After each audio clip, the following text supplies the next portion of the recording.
আগামীতে জামাতে ইসলাম সরকার গঠন করতে যাচ্ছে। কি ঘটনাটি শুনে আপনারা অবাক হচ্ছেন? অবাক হওয়ার কিছু নাই। পুরো ভিডিওটি দেখতে থাকুন। বিস্তারিত আমি আপনাদের কাছকে জানিয়ে দেওয়ার চেষ্টা করব।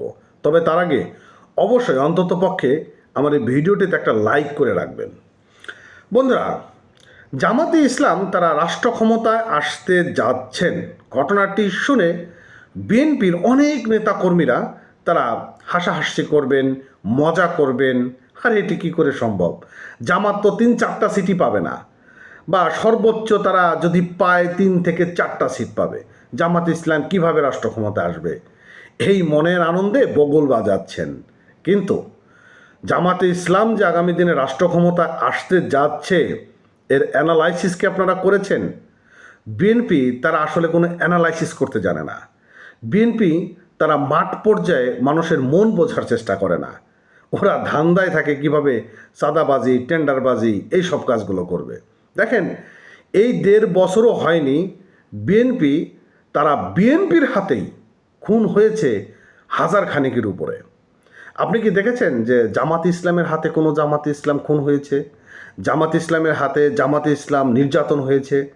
একটা জায়গাও কি আপনি দেখাতে পারবেন? একটা জায়গাতেও দেখাতে পারবেন না। অথচ বিএনপি তারা ধরেই নিয়েছে যে আরে ভাই, আমরা রাষ্ট্র ক্ষমতায় এসে গিয়েছি, এখন আমরা যা খুশি তাই করব, হরিল লুট দিয়ে দেবো আমরা, যেমন পারো তেমন তারা লুটপাট করে খাও। প্রতিনিয়ত বিএনপি একজনের হাতে আর এক বিএনপি খুন হচ্ছে। চাঁদা না দেওয়ার কারণে বিএনপির হাতে অনেক ব্যবসায়ী খুন হচ্ছে।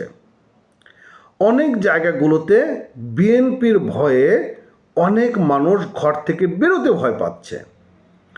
নজির দেখাতে পারবেন যে জামাত ইসলামের ভয়ে আওয়ামী লীগ তারা বেরোতে পারে নাই? এরকম নজির দেখাতে পারবেন না। বিএনপির এখন অবস্থানটাকে জানেন? ওই ধ্বজভঙ্গ আছে না রোগী, এই ধ্বজভঙ্গদের বিভিন্ন রকম ওষুধ খাওয়ানো হয়। অনেক সময় সেই ওষুধ অনেকের কাজে লাগে, কাজে লাগার পরেও তো কী করে, ওষুধটা খাওয়ার পর যখন স্ট্রং হয় তখন তারা আবার আগের মতো হাত মারতে থাকে, আবার ধ্বজভঙ্গ হয়ে যায়, তখন আর ওষুধে কাজ হয় না। তো বিএনপির অবস্থা কিন্তু তাই। তারা বারবার উত্তোলনের চেষ্টা চালাচ্ছিল, বারবার তারা সফল হয়েছে, কিন্তু যে হাত মারার কারণে তারা এমনভাবে ধ্বজভঙ্গ হয়েছে, আগামী দিনে তারা রাষ্ট্র ক্ষমতা আসবে এরকম স্বপ্ন আর দেখাটাই স্বপ্ন হয়ে গিয়েছে। তবে হ্যাঁ, একটা কথা বলি, যদি বিএনপি রাষ্ট্র ক্ষমতায় আসতে পারে, আমি গ্যারান্টি দিয়ে বলতেছি 1 বছর লাগবে না, বিএনপির অবস্থা আওয়ামী লীগের থেকেও খারাপ অবস্থায় চলে যাবে। 1 বছর লাগবে না। এমনটা হতে পারে যে তারা 6 মাসের মতো ছন্ন বিচ্ছন্ন হয়ে যাবে। আমি যুগান্তর পত্রিকার একটা নিউজ আমি আপনাদেরকে শেয়ার করি, আপনারা বিষয়টা ক্লিয়ার হয়ে যাবেন। এখানে হেডলাইন হচ্ছে, লক্ষ্মীপুরে বিএনপির নেতাকে কুপিয়ে মারা হয়েছে। লক্ষ্মীপুরে আবুল কালাম জহির 50 বছর নামে এক বিএনপিকে কুপিয়েছে দুর্বৃত্তরা। আধিপত্য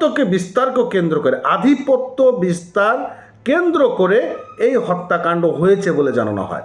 এখন ভাই, আপনি আমারে বলেন তো, আধিপত্য বিস্তার কারা করে? বিএনপি।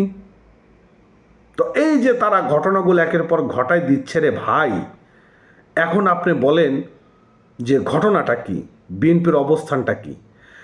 পুলিশ জানিয়েছে যে পশ্চিম লতিফপুর গ্রামে মোস্তফার দোকান এলাকায় সড়কের উপর জহিরকে কুপিয়ে ফেলে রেখেছে দুর্বৃত্তরা।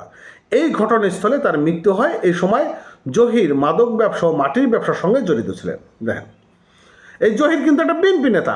সে কিসের সঙ্গে জড়িত? মাদক ব্যবসা আর হলো মাটির ব্যবসা। এই অকাম কুকাম গুলেন করতেছে বর্তমান বিএনপি। তারা কি ক্ষমতা আসতে পারবে? আপনি আমাকে বলেন তো। আর তারা ক্ষমতায় আসলে কতদিন টিকতে পারবে? এটাই বাস্তব। ভালো থাকেন, চ্যানেলটি সাবস্ক্রাইব করে রাখবেন।